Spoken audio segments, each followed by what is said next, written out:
Greetings and welcome everyone, including our B2B sales and marketing pros out there, to Making Sales Social Live, coming to you from the Social Sales Link virtual studios.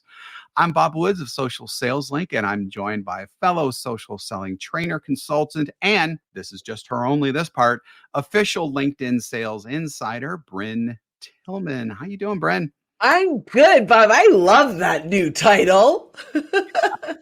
I would be all over that and shouting that one from the rooftops and the hilltops. Absolutely. Welcome to Making Sales Social Live, as we share LinkedIn and social selling training, strategies, and tips that will have an immediate impact on your business. Join Bryn Tillman and me, Bob Woods, every week. Making Sales Social Live. This is the recorded version of our weekly Making Sales Social Live show.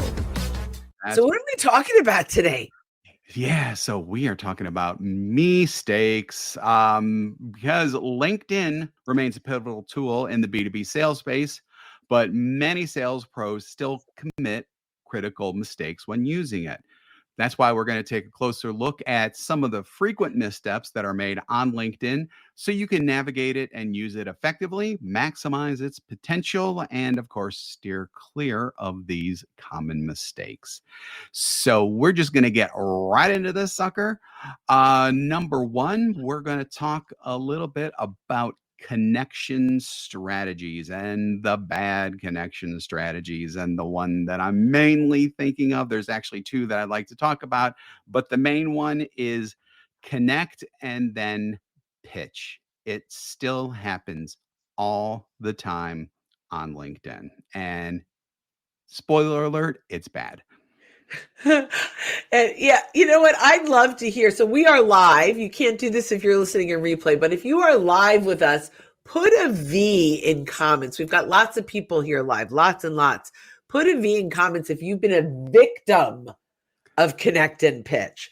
You know, Bob, almost every day, if not a few times a day, I am absolutely a victim of connect and pitch.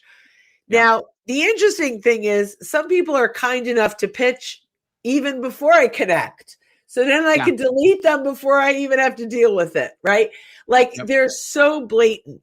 So what is connect and pitch? Connect and pitch literally is you connect with someone and you start the conversation with, we've helped lots of businesses. We've got all these V's coming in here. We've helped all of the, businesses like you do this and do that and get this result and get that result. That is spam. Yep. That is spam. When you start a conversation, an unsolicited conversation with someone about selling them or telling them how you've sold other people, it is spam. So what are some alternatives, Bob? You want to start?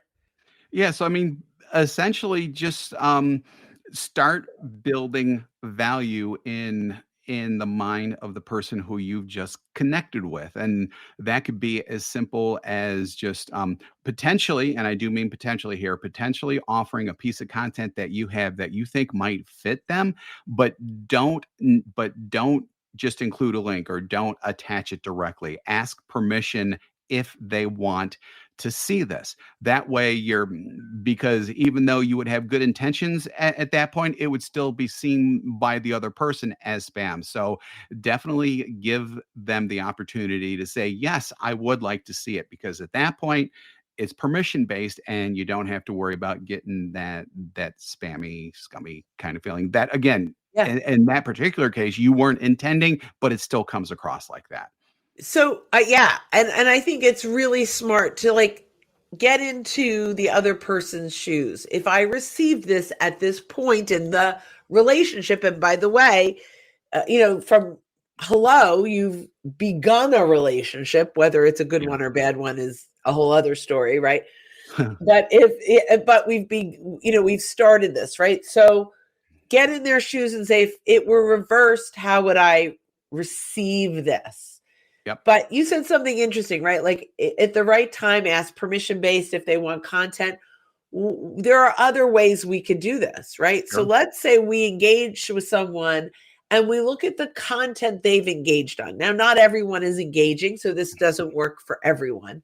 But if you look and go, oh my gosh, this person is engaging on Colleen Stanley content, lots and lots of Colleen Stanley content, and I love Colleen Stanley content. So I engage, I like what they've liked. Now I can respond with, hey, Bob, notice that we're both big fans of Colleen Stanley. I'd love to connect. And if you're open, I can share a podcast she was on around X, Y, and Z. So now you connect and we talk about that influencer, what we had in common. Mm-hmm. We need to be patient, right? We need to slow down our outreach to speed up our outcome. And we definitely need to be patient. But part of that is the small talk that matters to them, not small talk like tell me about your kids and, that's irrelevant, but small talk that matters to them. And we know that through the influencers they follow, the comments, the content that they're engaging with, it helps us to understand what matters to them. So now when we're connecting, it's around what we share in common. Some people will use a group. We have a group in common. I don't love that because the groups are not like where they need to be yet. Right. But finding real things in common, even, we both went to this school. I lived at McNulty Hall. Where did you live? I don't know, like little things that are very, very personal. I wouldn't start with that, but that's like where, did you go to the Providence campus or the Colorado campus, right? Like all of those, that was my school, Johnson and Wales, just out there. And so, but at the end of the day, it's really about engaging with them, not pitching them. And that was a long workaround. You said you had a number 2, which I can guess, but I'm going to let you say. Yeah, no. So actually, I mean, this goes back to the connection strategies part, and that's just plain old cold calling. I mean, cold calling it would be like connecting with a pitch in the connection, which we've alluded to already, as well as like, in mails and things like that. And I don't want to get too much into in mails because those do have a purpose, but yet a lot of people just straight out pitch in mails, and that's why that I don't think that they're very successful, because people want to build relationships. And what's interesting is that LinkedIn as a service is really getting dinged out there in public. I was at a totally non-business kind of social event on Saturday, and when I said what I do, LinkedIn sales strategies and things like that, the only thing everybody talked about was getting pitched and getting all of these pitches and things like that on LinkedIn. People, this is really hurting, and if we keep going down this path, LinkedIn is not going to be nearly as effective. That's why people like us really need to get out there and not only preach it, but use it effectively so that people do have a more positive opinion about LinkedIn, because otherwise it's going to be this is why we can't have nice things type of situation. Cold calling is good on LinkedIn. It is not good. So if I could, so wait, I'm going to put that up here. I read it. So this is just joined. Cold calling is good. Cold calling on LinkedIn is spam. Period. End of story. We need to build rapport. We need to be valuable to them. We need, in fact, if it's so painful that cold calling on LinkedIn has gotten to the point where people are leaving engaging the site because they're so tired of the being cold called on. It is not effective. It is not a numbers game. Cold calling on the phone is a different animal. I do not like it, so I do not teach it, but there are people that do well. If you cold call on LinkedIn, you will get blocked. You will get shut down. People see your name, your face, your company. It kills your reputation. And it's just a waste of time. Even if you think it's faster, when we slow down our outreach to build the rapport, bring value, we increase the conversations. Yeah. So So when you lead with a pitch immediately, you're putting someone either on defensive or they're just going to like ignore you. And the thing is, that person could have been a really good prospect for you. But because of the approach that you took with them, yeah. you shut them down completely, and they don't want to have anything to do with you, even though they may very well have a huge need for whatever it is that you do. If you start out the wrong way, none of that matters. And Yeah. that's why we hit on this stuff so much and so hard. What's the next thing people are doing wrong? The polar opposite of what we just said: connect and forget. That's a big one. That's a big one. So you connect with all these people, and notice how there was dead air there. That's because you do nothing to forward the conversation in the right way. Of course, not pitching or whatever in other words, but you connect with these people and you don't follow up. You don't follow up initially. You don't follow up in a month or 2 or 6 or whatever. And you have the potential for a good relationship, whether it's going to be customer based, whether it's going to be networking based, partner based, or whatever, and you leave it hanging. And that is obviously not a good thing either. Yeah. So to me, this is like you show up at that conference, trade show, networking meeting, and you just collect business cards. And then you go back home and you put a big rubber band around them and stick them in the corner of your desk. Yep. It does not help our business. Now, here's the thing. We're all guilty of this, the connect and forget. We are. It does So happen. what can we do? Well, there's 2 activities that I highly recommend. The first one is export your connections.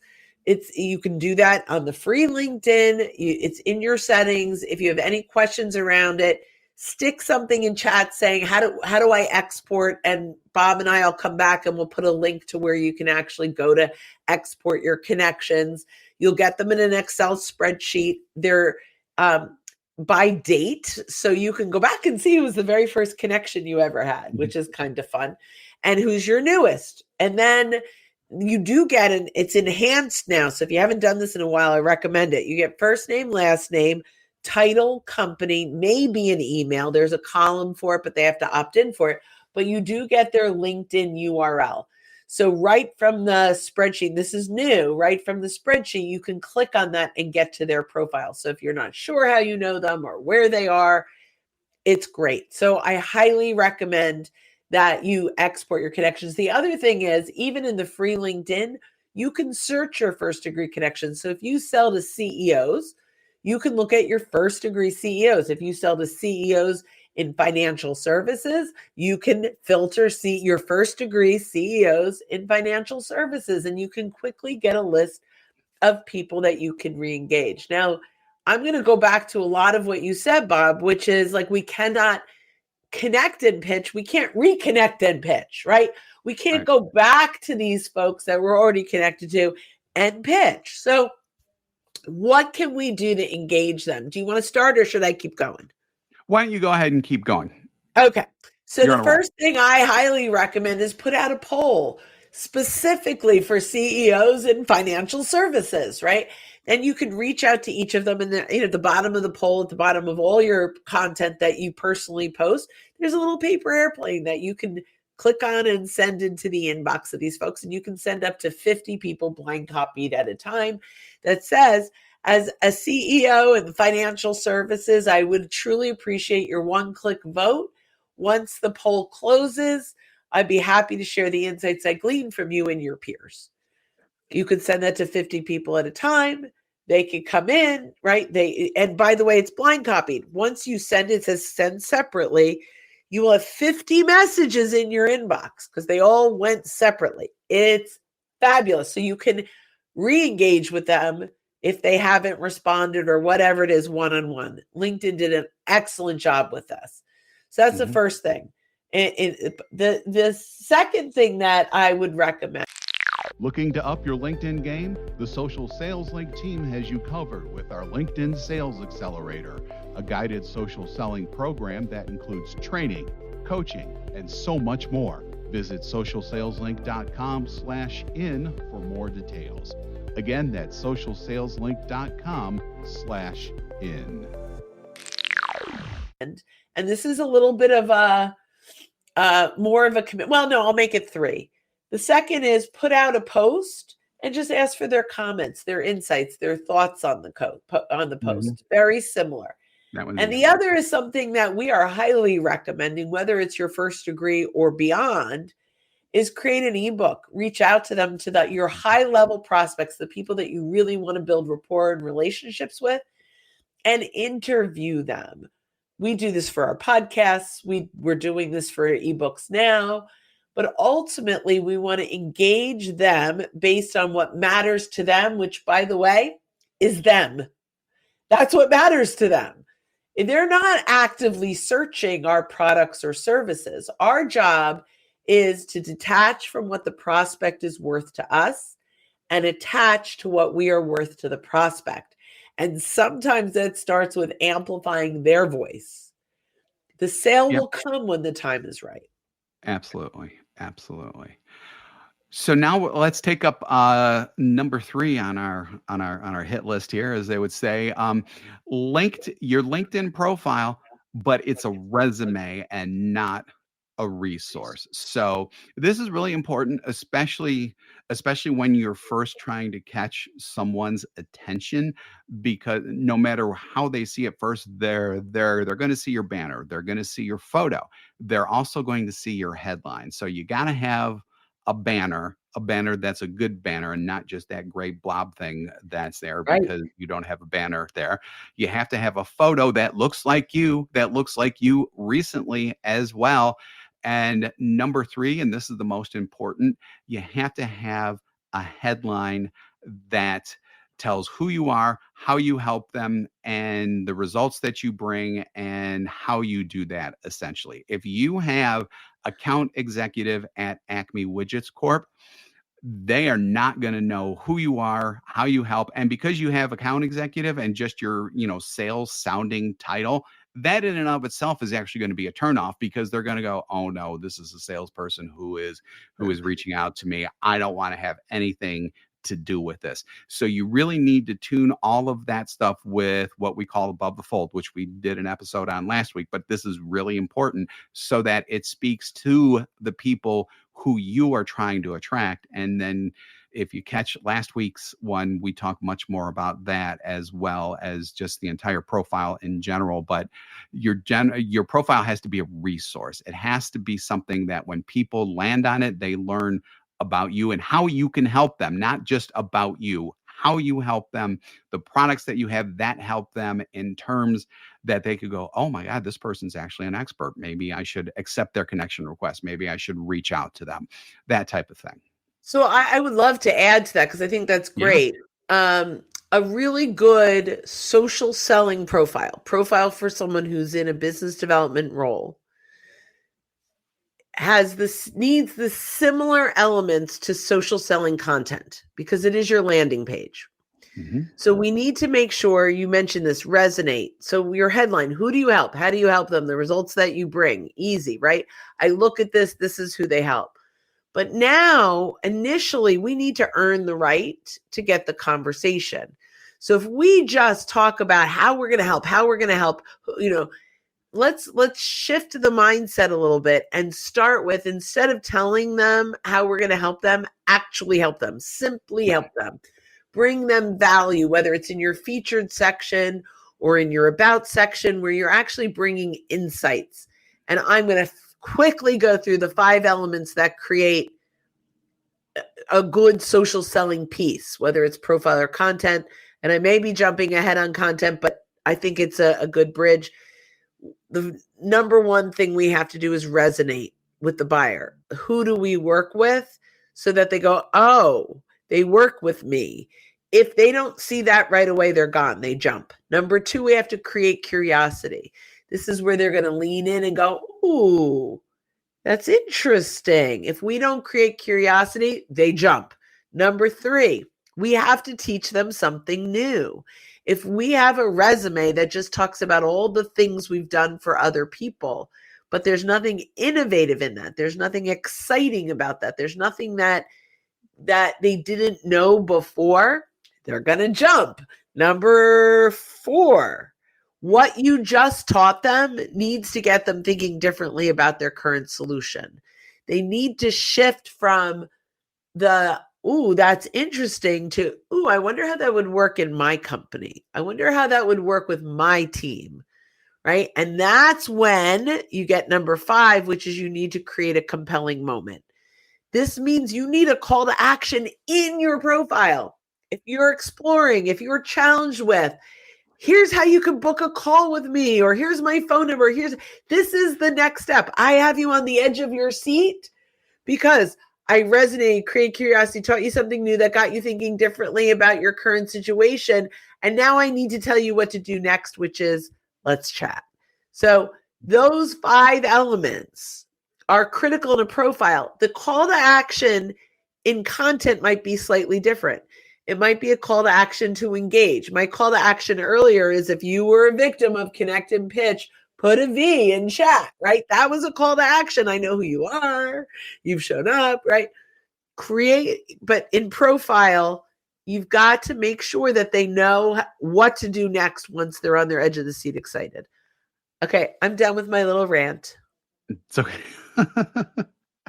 No worries at all. So the next one is going to be something that Bryn touched on. We're probably not going to get into really specifics on this one, but in general, random acts of social. So you're not on all the time. You're maybe commenting every once in a while, or maybe you're publishing content every once in a while. You're not a presence on LinkedIn. And if you are, you're doing things very randomly without any kind of plan there.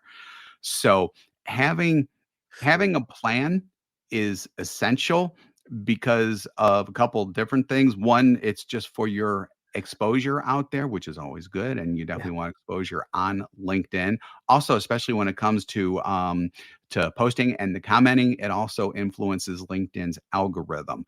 If you engage more, if you have more content that you're publishing, you're not publishing too much, so don't go overboard and go the other way. But once a day is fine. A lot of people can't do that. A couple times a week would be fine. Then just have some kind of plan in place for when you do this, and make sure that you stick to it, because LinkedIn is going to like it and they're going to promote your stuff more within the algorithm because of what you're doing and your actions there. Yeah, it's interesting. So we actually got a comment on this too. Yep. Hi, Jeff, our friend. Yeah. Random active social is one of the hardest ruts to get out of. Agreed. Is. So, by the way, I don't have this up here now, but I'm going to put it up.